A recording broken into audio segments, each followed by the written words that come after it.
Gracias, tranquilo. La primera vez me pasó lo mismo. No hay lío por eso y no nos complicamos la vida. Listo, entonces, la primera pregunta que hicimos cuando empezamos esta transmisión fue: ¿qué es la iglesia? ¿Qué es la iglesia?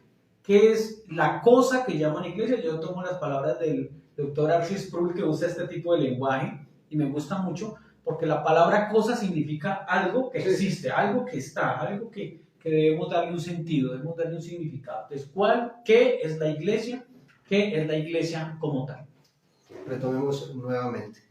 Cuando hablamos de iglesia, hablamos del cuerpo de Cristo. Cuando hablamos de iglesia, hablamos de la asamblea de los santos, ¿cierto? De los creyentes. Cuando hablamos de iglesia, hablamos de la novia del Cordero, de la esposa de Cristo. Cuando hablamos de iglesia, hablamos del pueblo de Dios. ¿Sí? Estamos hablando de iglesia. Esa es la iglesia. El pueblo de Dios. La esposa de Cristo. Esa es la iglesia. Y cuando hablamos de iglesia, cuando vamos a las escrituras, encontramos que hay una iglesia universal compuesta por todos los creyentes de todo el mundo y de todos los tiempos. Todos aquellos que han creído en Cristo, ¿sí?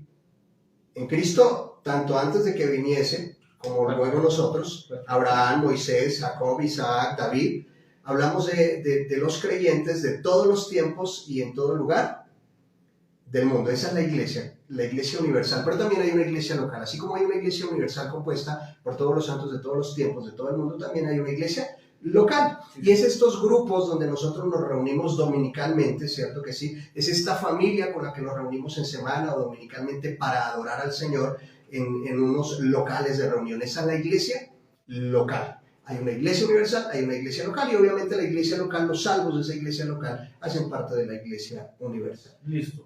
Habíamos dicho que no todos los que van a la iglesia son iglesia. Sí. Entonces hablábamos de que la iglesia está compuesta, número uno, por creyentes. En las iglesias encontramos creyentes. Esto quiere decir aquellos que en realidad han vivido una salvación, una regeneración. Son aquellos que han experimentado verdaderamente una nueva vida, una nueva naturaleza. ¿Sí? Hacen parte de la iglesia universal y hacen parte de la iglesia local. Los que han sido salvados por el Señor, que han tenido una experiencia verdadera de salvación. ¿Cierto? Sí. Ellos hacen parte de la iglesia local, pero también hay personas que son asistentes o simpatizantes. Estos no son miembros ni de la iglesia universal ni de la iglesia local. Y ahora, el verdadero creyente debiese hacerse miembro de la iglesia local. Por ejemplo, en Hechos de los Apóstoles, donde el apóstol Pedro da su primer sermón, dice la palabra de Dios que se convirtieron más de 3,000 personas. Se añadieron a la iglesia más de 3,000 personas. Ellos sabían el número de personas, sabían quiénes eran, ¿cierto que sí? Se hicieron miembros de la iglesia local. En nuestra iglesia local, creo que nos reunimos con niños y todo, quizás 40, 50 personas, pero miembros únicamente hay como 12 personas. Y surgía también la pregunta y la inquietud, que nos enfocamos en el número, en la multitud, en la cantidad. Supongamos que hay 10,000 en X lugar, pero de esos 10,000, salvos, pueden ser un número muy pequeño realmente. Entonces es como tirar la comida de los peces a ver cuál pica, ¿cierto? Y llegan a cualquier lugar, a cualquier congregación, llamémoslo así, y están allí, incluso por muchos años, ¿no? Que hemos tenido bastantes experiencias acerca de eso. Gente con muchos años, pero no son convertidos, no son creyentes, y morirán sin ser creyentes. Eso me pone a mí... Sí, claro. Que ese sería un muy buen tema a tratar a futuro. Ese fenómeno de que hay iglesias con muchas personas que no son creyentes verdaderos, iglesias locales, fuerte, con muchas personas que no son creyentes. Muy fuerte, y es un tema demasiado fuerte. Para uno es delicado y fuerte, y siente uno como alguito, ¿no? Bueno, entonces ya hablamos de esas características acerca de lo que es la iglesia como tal, ¿cierto? Lo que no es la iglesia son los que están allí, pero ni pío ni nada. Sí. Y entonces estábamos hablando también acerca de Entonces, ahora con el primer paso de lo que es la iglesia. Cómo empezar a identificar la iglesia. Porque mira que hay algo muy interesante que es, ¿dónde estoy yo parado? ¿Dónde me estoy congregando? Y de ahí para adelante empezar a sacar conclusiones. Decir, oiga, venga, estoy bien. Y listo, tomo la decisión de quedarme acá porque veo que las cosas marchan bien según la escritura. O si no, entonces yo tengo que empezar a revisar, porque estoy comiendo de pronto alimento contaminado, Sí. ¿cierto? Y es peligroso, es peligroso. Entonces ya continuemos. Hablamos de las marcas de una iglesia bíblica. ¿Cuáles son las marcas de una iglesia bíblica? ¿Cuáles son las características de una iglesia saludable, de una iglesia que realmente es conforme a la palabra de Dios? Esa palabra saludable me encanta, porque me parece que va muy bien. Entonces mirábamos cuáles son. Grosso modo, podemos resumirlas en tres. Una de esas características de una iglesia bíblica es la predicación expositiva. Lo que tú decías, hay muchas personas que dicen, ¿dónde me congrego? En cada barrio hay una iglesia local. Casi que en cada esquina ahora hay una iglesia cristiana. ¿Dónde me congrego? El decir hoy en día es, esta es una iglesia bíblica, es una iglesia saludable y de sana doctrina, le dicen, porque es trinitaria. Se ha usado mucho ese término. Sí. Desde que sea trinitaria, para mí esa es la característica que la hace bíblica, que la hace cristiana. Pero realmente es eso más. Entonces ya la gente se hace parte, empieza a darse cuenta de cosas que no son bíblicas, que no están de acuerdo a la palabra de Dios y salen buscando y van de una iglesia en otra buscando dónde. ¿Cuáles son las marcas de una iglesia bíblica? Ojalá esta exposición sea de ayuda para muchos que andan buscando dónde congregarse y que lleguen y puedan identificar estas marcas en una iglesia. Si las identifican, es una iglesia saludable, es una iglesia bíblica. Una de las características de una iglesia bíblica es la predicación expositiva. Como hablábamos hace un rato, cuando estábamos mudos, cuando estábamos sin audio. Menos mal que son los mortificados. Entonces, hablábamos de que cuando yo estaba estudiando para predicar la homilética, te enseñan que en hermenéutica, bueno, en homilética te enseñan que hay varias formas de preparar un sermón, un mensaje. Y hay varias formas. Una forma es que puedes preparar un sermón narrativo, puedes preparar un sermón temático o puedes preparar un sermón expositivo. Y hay otras formas también de hacerlo. La manera que por lo general se usa hoy en día en las iglesias y que yo usé por décadas para exponer la palabra de Dios fue la predicación temática. La predicación temática.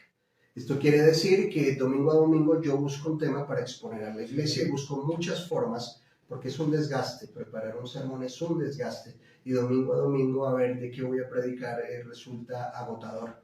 Entonces, usted busca la manera, miremos qué necesidades hay en la iglesia. Hay problemas en los hogares, en los matrimonios. Entonces, bueno, este domingo voy a predicar acerca de los hogares y de los conflictos en el hogar.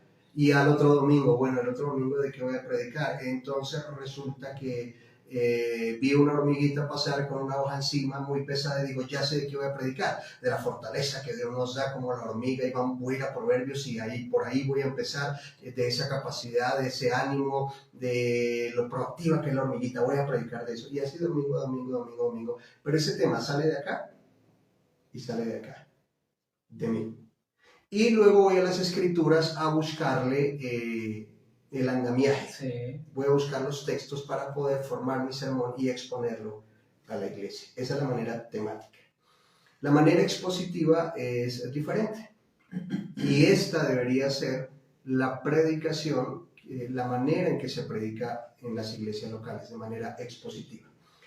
Cuando hablamos de manera expositiva es darle el sentido a las escrituras. Nehemías, por favor, si pueden leerlo. Nehemías, capítulo 8,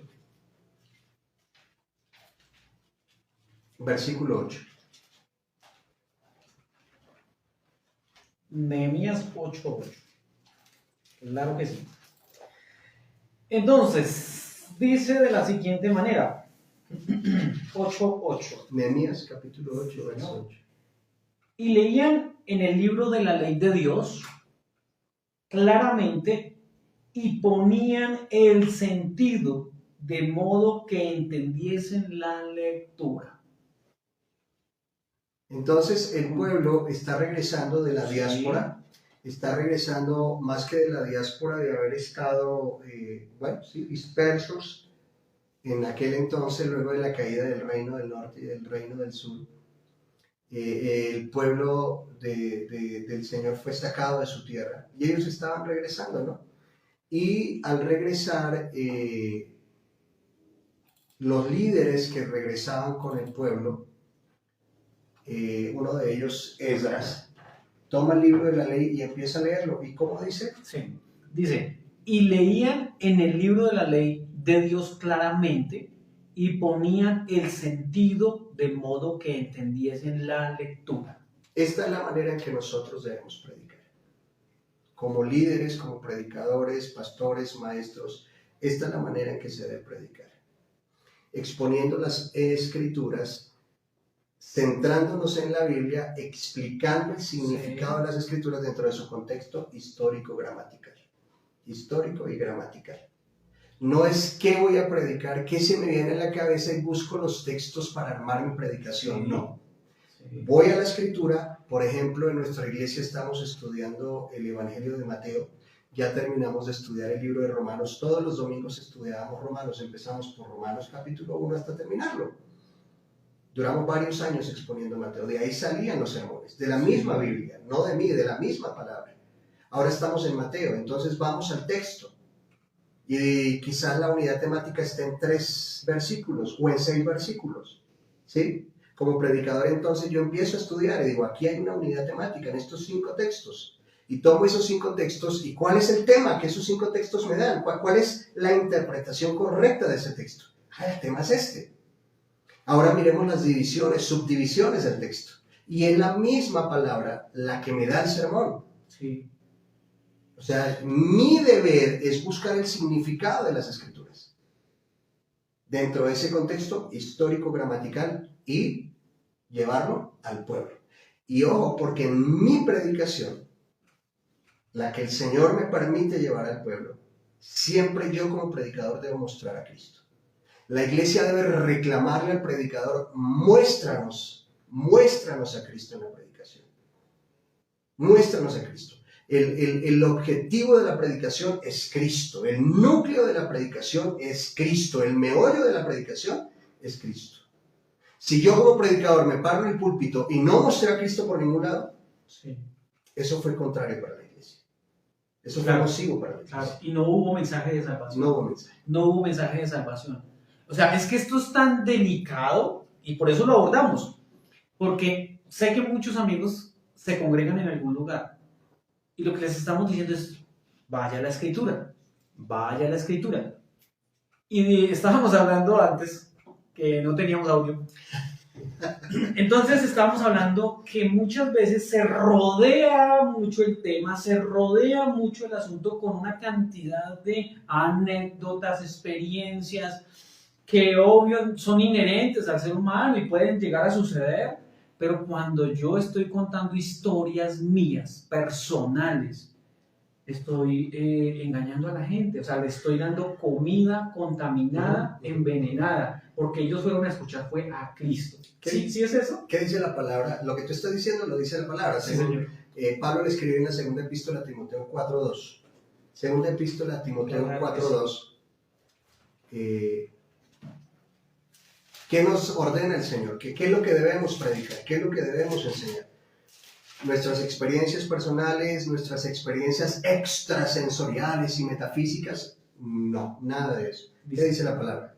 Que prediques la palabra, que instes a tiempo y fuera de tiempo, redarguye, reprende, exhorta con toda paciencia y doctrina. La Biblia es la palabra de Dios. Yo no debo predicar mi palabra como expositor. Yo debo predicar y exponer y explicar la palabra de Dios. Así que yo como predicador, así que yo como líder, misionero, pastor de la congregación, mi deber es con diligencia hacer una exégesis cuidadosa del texto. Y exégesis es eso, ¿no? Sacar lo que realmente, la sustancia de la escritura, y transmitirla al pueblo de manera que ellos puedan entender. No es mi tema, no es mi predicación, no son mis testimonios, es la palabra, que prediques la palabra. Ese es mi deber, que prediques la palabra, no lo mío.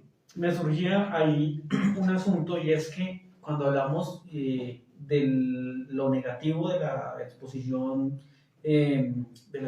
temática, ¿cierto? De un objetivo, un propósito, una persona, una familia, o 2 o 3 o 4, altera mucho y lleva más a las personas a lo sensorial, a lo sensitivo, ¿cierto? Lo percibo, a lo emocional, ¿cierto? Porque si los hogares están mal, porque si la persona está pasando por un momento de dificultad, entonces estamos hablando ya, esta persona es de sus sentimientos, de su subjetividad, ¿cierto? Pero no realmente de la raíz del asunto. Porque si hay una raíz sana, el árbol es sano. Si hay cimientos sanos, si hay buenas bases, pues el edificio se va a ir construyendo, la vida cristiana se va a ir construyendo en base a cosas correctas, sanas, ¿sí? Entonces eso sería algo negativo, demasiado negativo, ¿sí? De este tipo de estar buscando, de estar escudriñando por allá cositas y cositas. Entonces ya vimos que el primer punto de una iglesia sana, de una iglesia bíblica, es la exposición expositiva, ¿cierto? La predicación expositiva. Tenemos muy en cuenta, y bueno, las personas puedan profundizar en esto. ¿Qué es una predicación expositiva? ¿Qué es una predicación temática? Mencionaste 2 más. Una narrativa, ¿sí? Una narrativa. Hay varios sermones, son clases de sermones, ¿no? Son tipos de sermones que yo puedo dar a la iglesia, pero sin lugar a dudas, el más saludable para la iglesia es el sermón expositivo. Perfecto. Es el más saludable. Bueno, me parece muy interesante. Y espero que los que están allí conectados se estén edificando a través de esto que estamos hoy aprendiendo. Porque el pueblo ha tenido una característica, y es que se ha perdido, y es por la falta del conocimiento bíblico. El conocimiento bíblico, que es lo que nos concierne. En alguna ocasión alguien decía, ¿cómo vas tú a poner en manos de una persona que no tiene experiencia, que no tiene un conocimiento bíblico, la salud espiritual? O sea, es lo común, ¿no? Es lo común. Yo como creyente estoy poniendo en las manos del predicador mi salud espiritual, mi vida espiritual, ¿cierto? Y algo se va quedando. Y empezamos a tener una cantidad de problemas en el camino, los cuales vemos hoy en día como resultados terribles. Terribles, terribles y terribles. Entonces, número 1, la predicación expositiva. Dentro de concretando, ¿no? y sintetizando, tratando de sintetizar, la palabra, la Biblia, es inspirada por Dios. Y para mí debe ser suficiente como predicador predicar la palabra de Dios, ¿sí? Si estamos por medio de estos programas tratando como queriendo ser luz para muchos hermanos y hermanas que dicen, ¿qué hago? ¿Para dónde agarro? Voy para esta iglesia y tiene usted que ser inteligente también. Inteligente también. Se habla mucho que las ovejas son torpes y cortas de visión. Pedirle al Señor esa ayuda, porque como ovejas somos torpes, sí. Somos miopes y debemos pedirle ayuda al Señor. Si yo voy a mi iglesia y el sermón se centró en la prosperidad económica, material, cuando el Señor dice, ¿por qué se afanan por eso? Él mismo lo dice. El predicador me está hablando del afán por lo material, por lo económico, por la sanidad, por la prosperidad. Y el Señor del predicador, el pastor de pastores, me dice, no se preocupen por eso. Buscad primeramente el reino de Dios y su justicia. No pongan sus ojos en lo terrenal, eleven su mirada a lo celestial, dice también en Colosenses. Entonces, si yo voy a mi iglesia e identifico que el tema es la prosperidad económica, luego la prosperidad respecto a la salud, el bienestar, el éxito en lo económico, en lo material. Si yo identifico que ese es el grueso de la predicación en mi congregación, ¿qué hago ahí? Y bueno, eso por un lado. Y si voy a otra y me doy cuenta que el grueso de la predicación es la psicología, hoy veremos 5 pasos importantes para potenciar y levantar tu autoestima. Eso es psicología, una ciencia, una pseudociencia que nace para enfrentar e ir en contra del cristianismo. Una pseudociencia hostil al cristianismo. Y el predicador que es psicólogo de casualidad no hace sino hablarme de autoestima, de vamos a sanar tus heridas, de vamos a ir el día de hoy a una administración para sanar las heridas de tu pasado. Todo esto es psicología. Y quizás algunos tendrán inquietud, ¿cómo así que psicología? Podríamos luego explicar, porque claro, cierto que sí, de aquí pueden salir muchos programas. No, pienso yo.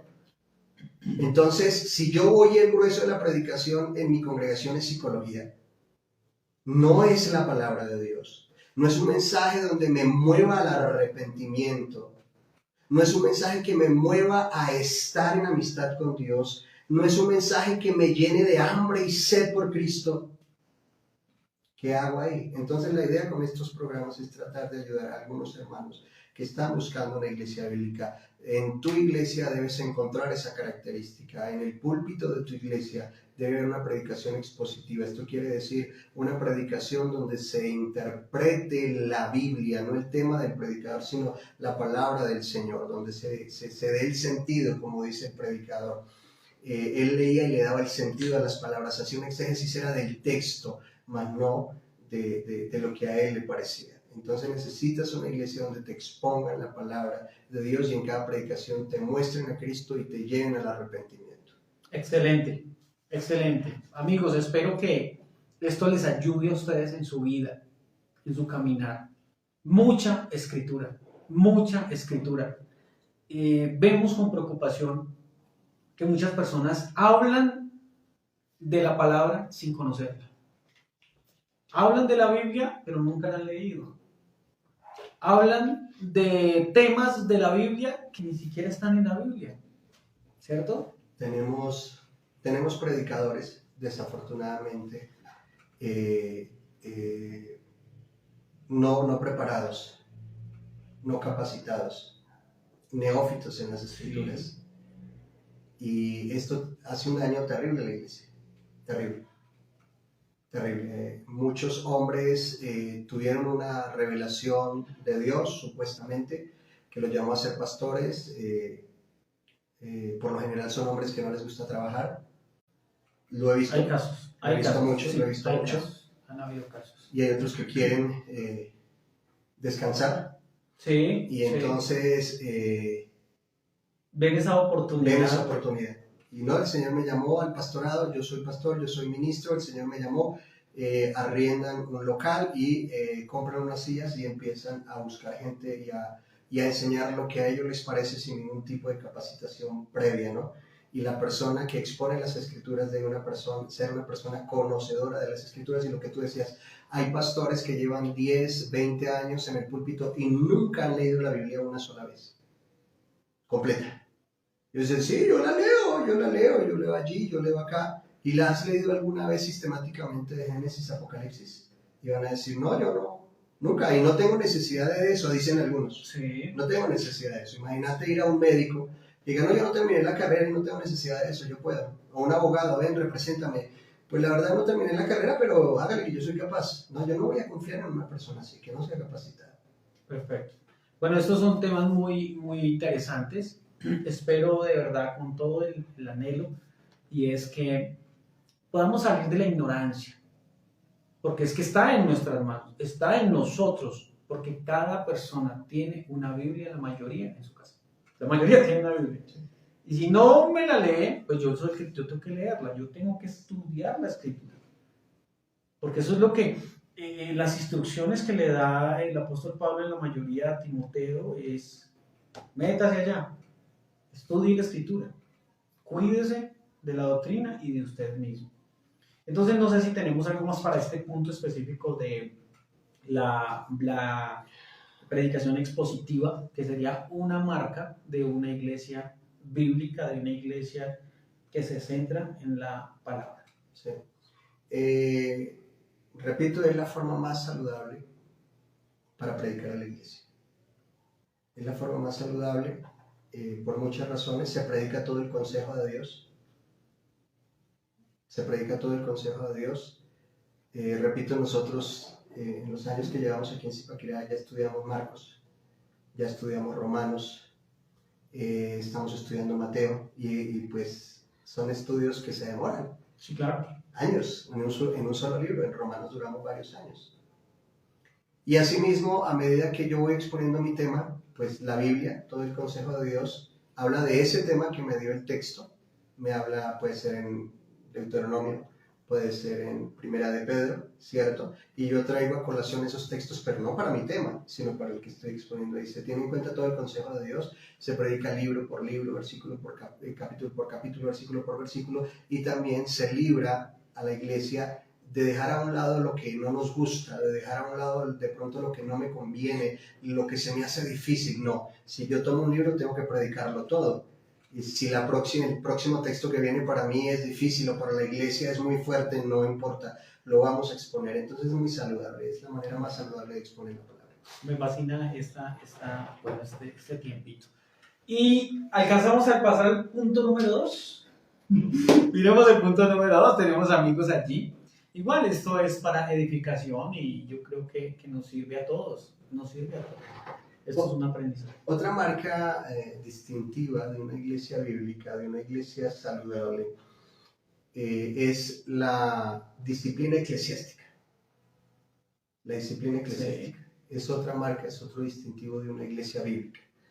Y la disciplina eclesiástica hoy por hoy está muy mal entendida. Uy, eso sería, mejor dicho. ¿Se habla de disciplina en la iglesia? Sí, se habla de disciplina en la iglesia. Pero ¿se aplica la disciplina en la iglesia como ordena la palabra? No. ¿Y quién soy? Bueno, ¿y quién es usted para decir que no? ¿Sí? Fui pastor por varios años de una iglesia de cierta denominación y por muchos años pues estuve codeándome en los círculos de la crema innata de pastores, ¿no? Y de iglesias, y conocí muchas. Entonces, por eso puedo decir, se tiene un concepto muy equivocado, o al menos aquí en nuestra zona, en Colombia, de la disciplina eclesiástica. Una marca distintiva también de una iglesia bíblica, de una iglesia saludable, es la disciplina. ¿Cuál es la disciplina de hoy en día? Francisco, tú eres del grupo de alabanza. El sábado era ensayo de 2 a 5, no viniste, estás en disciplina. ¿Y cuál es la disciplina? Pues Francisco, que toca el piano, no va a tocar el piano durante un mes. Estás en disciplina por no haber venido al ensayo. ¿Sí? Esa es la disciplina de la cual se conoce hoy en día mayormente. ¿No? No estoy generalizando, no estoy diciendo que en todas las iglesias, no estoy diciendo que todo el tiempo, no estoy generalizando, estoy diciendo la mayoría. Entonces esa es la iglesia, la disciplina de la que conocemos hoy en día. Pero ¿cuál es la disciplina de la que nos habla el Señor en Mateo capítulo 18, del verso 15 al 20? Sí, Señor. Mateo. Y vamos a ver cuál es la disciplina que el Señor ordena que se debe llevar a cabo en la iglesia y que debe ser un distintivo de una iglesia bíblica. ¿Cuál es esa disciplina? ¿A qué nos ayuda la disciplina? La disciplina eclesiástica, eso sería finalizando el punto, ¿no? Pero yendo al final para regresarnos, es saludable para la iglesia. Una iglesia que practique la disciplina bíblica es saludable. La gente ve la disciplina como un castigo. No, la disciplina bíblica, la disciplina eclesiástica bendice a la iglesia, sana a la iglesia, libera a la iglesia. ¿Sí? Muy bien. Eso hace la disciplina bíblica en la iglesia. Fortalece a la iglesia, le da crecimiento a la iglesia. Claro, trae orden. Sería como, o sea, una de las cosas por las cuales nosotros hacemos es, o yo quise de verdad con toda el dije, bueno, Jonathan, vamos a hacer este trabajo de esta manera, es porque la iglesia necesita orden. Yo soy iglesia, yo soy parte de la iglesia, tú eres parte de la iglesia. Y nosotros tenemos un concepto tan equivocado de iglesia, un desorden terrible. como unos niños de preescolar en un recreo y el profesor allá gritando, tratando de ordenar, pero es porque no hay unas bases sólidas para que haya orden. Me parece genial. 18, ¿qué me decías? Vamos a Mateo capítulo 18, del versículo número 15 al versículo número 20. Muy bien, entonces lo leemos de la siguiente manera. Dice, por tanto, si tu hermano peca contra ti, ve y repréndele estando tú y él solos. Si te oyere, has ganado a tu hermano. Mas si no te oyere, toma aún contigo a uno o dos, para que en boca de 2 o 3 testigos conste toda palabra. Si no los oyere a ellos, dilo a la iglesia. Si no oyere a la iglesia, tenlo por gentil y publicano. De cierto os digo que todo lo que atéis en la tierra será atado en el cielo, y todo lo que desatéis en la tierra será desatado en el cielo.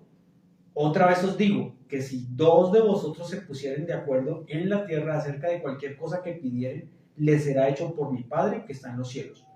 Porque donde están 2 o 3 congregados en mi nombre, allí estoy yo en medio de ellos. No quise parar en el versículo 18, que este es un versículo más... Ese es otro tema. Tergiversado, porque es un tema... Ese es un tema aparte. No, ese es un tema aparte y nos podría dar mucho tiempo porque realmente... Pero no quise hacer eso. Bien, muy bien. Sí, ese es otro tema. ¿Qué dice la Biblia acerca de la disciplina eclesiástica? ¿Qué dice la Biblia? La iglesia no es una organización. La iglesia no es una organización. La iglesia es un organismo. Porque es un cuerpo. ¿Sí? No es algo impersonal. Es un cuerpo. Es el cuerpo de Cristo. Es un organismo. Y a veces el cuerpo se duele. Y a veces el cuerpo se enferma. ¿Sí? Y si viene enfermedad al cuerpo, el virus es uno. El virus, el causante es uno, el pecado. Claro. El pecado. Entonces, la palabra del Señor nos enseña que debe haber disciplina eclesiástica de la iglesia. Una iglesia saludable vive la disciplina eclesiástica. Dice, por tanto, si tu hermano peca contra ti, ve y repréndele, estando tú y él solos. Si te oyere, has ganado a tu hermano. Está hablando del pecado. Sí. Está hablando del pecado. Y dice, si tu hermano peca, ve y repréndele. Si tú me faltas a mí, yo con discreción, con prudencia, sabiduría y amor voy a ir a decirte, has pecado contra mí, por favor, corrígete. Has pecado. Ahora, si yo te veo pecar, yo te descubrí, yo voy y te corrijo, ¿no? Aquí habla del pecado contra mí. Bueno, pecaste contra mí, te corrijo. Ya. Si oyeres, si te arrepientes, dice, has ganado a tu hermano. Mas si no te oyere, si tú me has faltado y no te corriges, yo debo llamar a 2 o 3 testigos, preferiblemente los ancianos de la iglesia. Los ancianos, los pastores de la iglesia. Y con ellos entonces, nuevamente te voy a exhortar, te voy a reprender y te voy a decir, hermano, deja tu pecado a un lado. Si no te oyera, toma aún contigo a 1 o a 2, para que en boca de 2 o 3 testigos conste toda palabra. Si no los oyere a ellos, dilo a la iglesia. Entonces yo vine a corregirte con mis hermanos. Si no te corriges y sigues por la misma, yo voy a tener que publicar tu pecado en la membresía de la iglesia. Bueno, ese punto es muy importante. En la membresía, o sea. Con los miembros. Ok. O sea, no es en la asamblea general. Con los asistentes no. Donde hoy llegaron 1000 o 500 o 800. Y es que asamblea se le llama cuando está reunida la membresía. Bueno.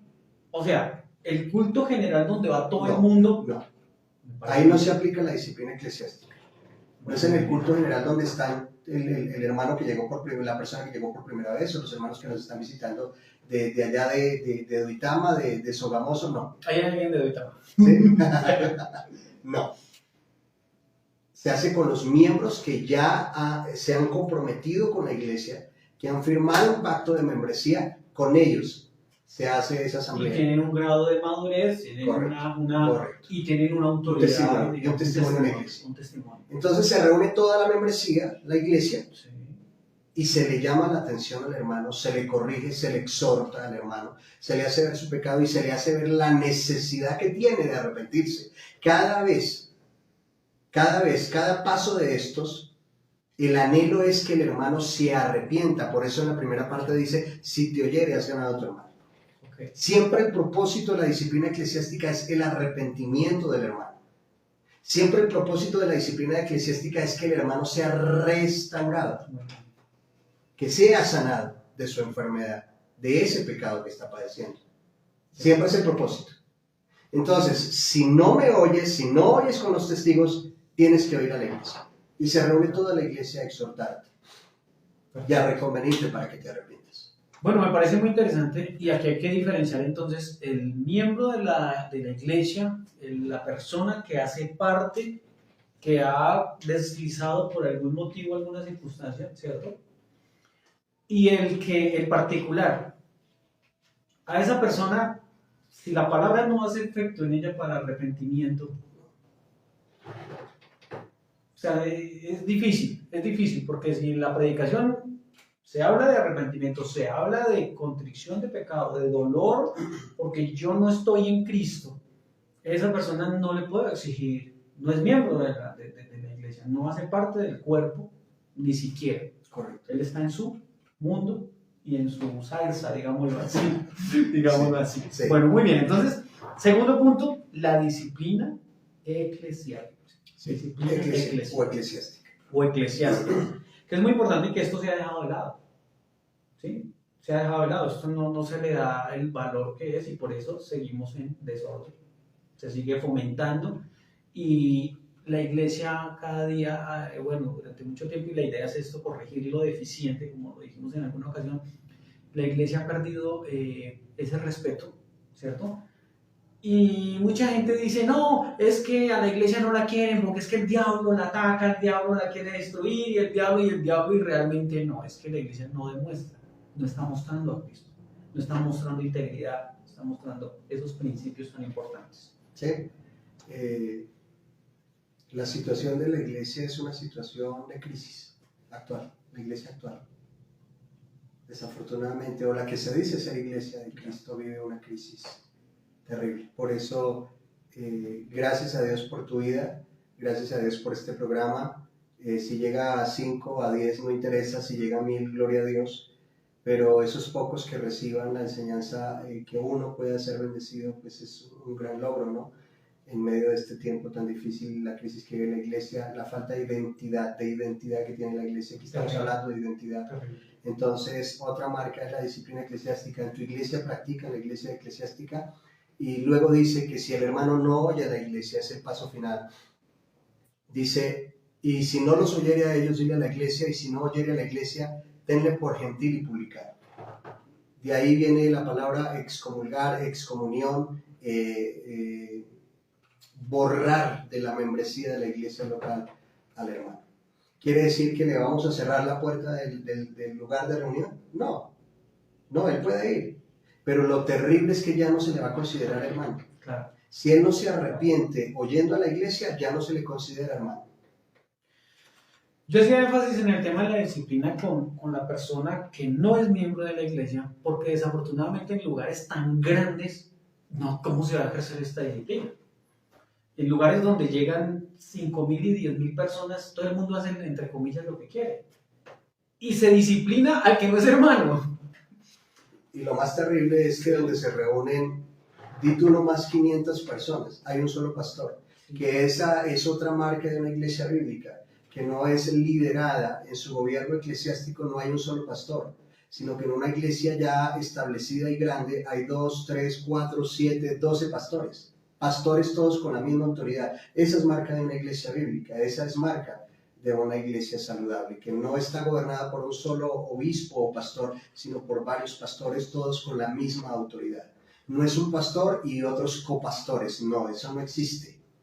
La palabra copastor no existe. No, eso no existe. No. Eso no existe, es pastores que están sobre la grey, para cuidarla, y el uno se sujeta al otro como su pastor, que ese es otro punto que vamos a ver más adelante. Entonces, concluyendo, si en tu iglesia nunca se ha practicado la disciplina eclesiástica, bueno, puede ser una evidencia de que no es una iglesia muy bíblica, desafortunadamente, ¿sí? No por esto estamos diciendo que es una secta, no, estamos diciendo que no es una iglesia saludable, que no es una iglesia bíblica como debería serlo, no precisamente una secta. Entonces, se necesita de disciplina en la iglesia. Y la disciplina solo puede llevarse a cabo con los miembros de la iglesia, los que han firmado un pacto de membresía, que eso también hay que aclararlo a futuro, porque eso es una exposición también. ¿Qué es la membresía en la iglesia? Entonces, esta es otra marca, la disciplina. ¿Cuántas personas has visto que en tu iglesia se les ha ejercido disciplina eclesiástica? Un hermano cayó en fornicación, se le llamó a la oficina del pastor, se le regañó un mes sin cena del Señor y ya, esa fue la disciplina. No, así no funciona. Entonces, por eso muchas veces en las iglesias hay lobos que andan dañando a una y a otra muchacha, dañando a uno y a otro hogar porque nunca se le ha colocado un freno. Gente haciendo daño dentro de la iglesia porque no hay disciplina eclesiástica. Empezando muchas veces porque desde el pastor está en problemas y necesita disciplina eclesiástica. Sí. Entonces, si en tu iglesia no has visto la disciplina eclesiástica como lo muestra la palabra de Dios, es posible que no te encuentres en una iglesia bíblicamente constituida. Y me llama mucho la atención esto, creo que es importante tomarlo, y es que por el mismo afán de crecimiento, por el mismo afán de tener iglesias numerosas, cualquiera puede predicar.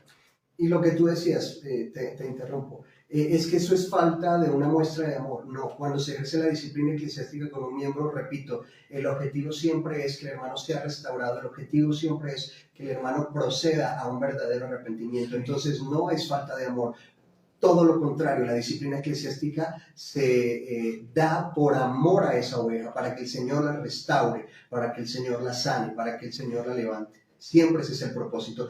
Pero la disciplina, como dice Hebreos, a nadie le gusta. Es que ese es el problema. Hebreos dice que a nadie le gusta. No, es que se van. O sea, uno de los problemas que tenemos, y bueno, que Dios nos ayude. Que Dios nos ayude porque primeramente es tratar de mejorar, ojalá llegar al punto más alto que podamos nosotros, ¿no? De hacer las cosas de la mejor manera. Y es que vemos una iglesia de verdad que ha perdido mucho sus verdaderos valores y cimientos. Después estaremos hablando, ¿no? Tendremos muchas cosas de que hablar. Tela para cortar y en cantidad, si necesitan, se las podemos vender. Pero realmente es eso, es poner cimientos para la persona cristiana, para el que ya es creyente, el que profesa, ¿sí? El que está allí, que tú puedas ser luz allá donde te encuentras, que ser el cambio, alguien tiene que empezar, alguien tiene que tomar ese derrotero de decir, oiga, no, por este camino no es definitivamente, esto no se trata de números, esto no se trata de cantidades, esto se trata de un orden en todas las cosas, en nuestra vida, donde yo me congrego, ser de verdad un buen cristiano. ¿Sí? Sé que todos hemos fallado. Esto, aquí no vamos a hacer cosas ni a dárnoslas de lo que no somos, pero tiene que haber un arrepentimiento. Tiene que haber una convicción de que las cosas no están funcionando. Entonces estamos en el segundo punto y yo creería que no sé, algo más para introducirle a este tema, a este punto específico de la disciplina. No, en resumen, en toda iglesia cristiana debe haber de cuando en cuando disciplina eclesiástica. Para los jóvenes que cayeron en fornicación, que son miembros de la iglesia, deben ser llamados a la disciplina eclesiástica. Para el hermano que resbaló y cayó en adulterio, hay que restaurarlo. A esos jóvenes que cayeron en fornicación hay que restaurarlos. Sí. A ese hermano que cayó en adulterio, a esa hermana que cayó en adulterio hay que restaurarla. Esa hermana hay que restaurarla. ¿Sí? A esa persona que cayó en el pecado de la borrachera, en un momento de descuido en el ejercicio de los medios de gracia, cayó y resultó por allá borracho y fue un escándalo. Hay que restaurar a ese hermano. Hay que restaurar al hermano que pecó y que pecó escandalosamente. Hay que restaurarlo. Y para eso es la disciplina eclesial. Es marca de una iglesia bíblica. Y habrían cosas muy específicas por las cuales se aplica la disciplina, ¿cierto? No es porque la persona no se cortó las uñas. Ah, no. Es que esos son los polos, ¿no? Esos son los polos. polos. Es que esos son los polos. ¿Sí? Como que a ese más debilucho, que yo sé que ese no me va, ese no me, no, antes a ese se lo aplico, pero al otro no. Al otro no, porque entonces, bueno, y la influencia y una cantidad de cosas que vemos que son terribles. Estos son puntos, las marcas de una iglesia bíblica pueden ser puntos donde podríamos explayarnos más. No estamos intentando ser exhaustivos acá, no estamos intentando ser exhaustivos porque estos temas son para exponerlos de una manera mucho más, ¿qué digo yo? Cuidadosa, con más tiempo. Sí, claro. Con más tiempo, pero estamos tratando de sintetizar. Bueno, listo. Amigos, vamos a estar con la ayuda de Dios haciendo estas transmisiones. La idea es ayudar a edificar. Somos un edificio. La Biblia nos habla de un edificio que se va construyendo con cada miembro que se va adhiriendo a la iglesia. Ese miembro necesita formación, necesita estructura. Y la estructura no es que llegó a la iglesia y que se va a volver millonario y que todos los problemas se le acabaron y que entonces nunca se va a enfermar y una cantidad de cosas que son totalmente equivocadas a la escritura. Sé que han habido y van a haber tal vez muchas críticas, que eso es normal, pero estamos basados en la palabra. No sé, algo más que de pronto, porque creo que nos toca dejar con estos dos puntitos. Para la próxima, entonces, si Dios quiere, estaremos mirando una tercera marca general de una iglesia bíblica, y es el liderazgo. Ese yo creo, hermano, que es importantísimo. El liderazgo de una iglesia muy bíblica. Importante. Estamos hablando del gobierno eclesiástico, del gobierno eclesial. Muy bien. ¿Cómo debe ser? Quedan invitados, si Dios nos permite, este punto lo estaremos tocando el próximo sábado. Estaremos aquí y hablando de un liderazgo bíblico. Un liderazgo bíblico. ¿Qué es ese liderazgo? ¿Qué es esa administración, no?